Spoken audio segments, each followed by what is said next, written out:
Welcome to Dukascopy TV with me, Alex Izat.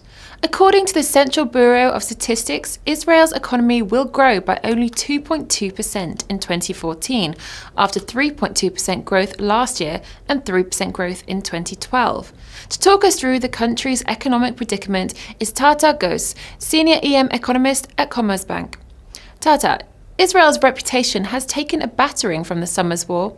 What is the current economic outlook? Yes, the reputation has taken some battering, but Israel is used to this. I mean, that's the big thing which differentiates Israel from, for example, what's happening with Turkey, with the Iraq-Syria situation there. It's not always been like that. It's a fresh development. But in Israel, conflicts along the Gaza area has been, part of its history. And if you look at the history of the fiscal deficit, for example, there were times when these incidents would cause a lot of budget stress, but Israel has got its own way of dealing with it now. For example, this year, there's probably going to be only a marginal budget overshoot.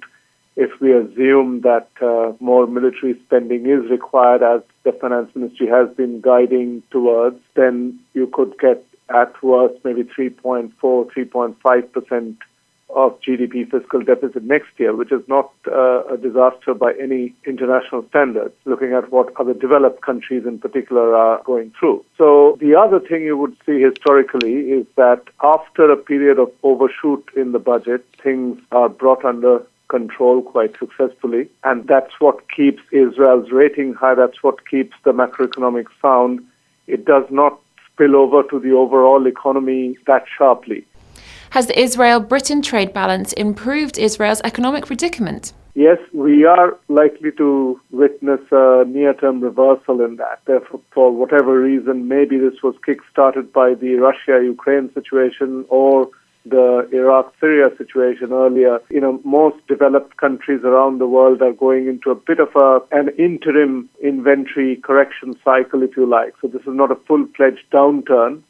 But whether you look at the US ISM or the German IFO, Eurozone PMIs are weaker. We see this in our EM space as well. Poland, Turkey, much lower PMIs than a year ago. We see this, as I mentioned, as an interim correction because of a lot of geopolitical risk in the system. It's probably going to last a couple of quarters. So Israel's trade balance is likely to deteriorate in the interim, especially the export momentum. The import side may begin to actually pick up now that the Gaza operations are over and there's relative calm in the region. But, we again would expect this to pick up next year. So that's part of the story that the predicament, has improved a lot because the U.S. in general has pulled out of the Lehman crisis on a sustainable footing, we believe. That's our view at least, that we can see interim inventory corrections like you have business cycles all the time. But this is not part of going back to banking sector deleveraging or any of the deeper structural stories. So if there's the investment cycle kicking in, especially on the tech sector in the U.S., and it remains sustainable for a couple of years, and that's obviously the biggest positive driver Israel could hope for.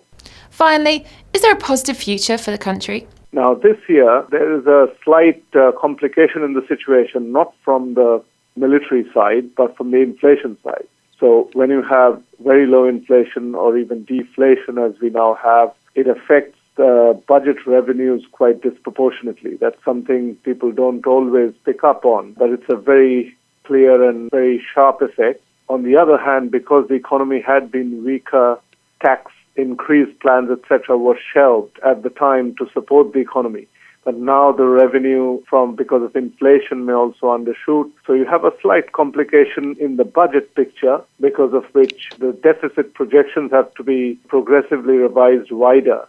Inflation is likely to return back to positive next year. Inflation crossing 1.5% by end of next year. Budget revenues should begin to normalize, and particular fiscal deficit problems should be behind us. Thanks. That's all we have time for today, but keep watching Dukascopy TV for more news on the market. Goodbye.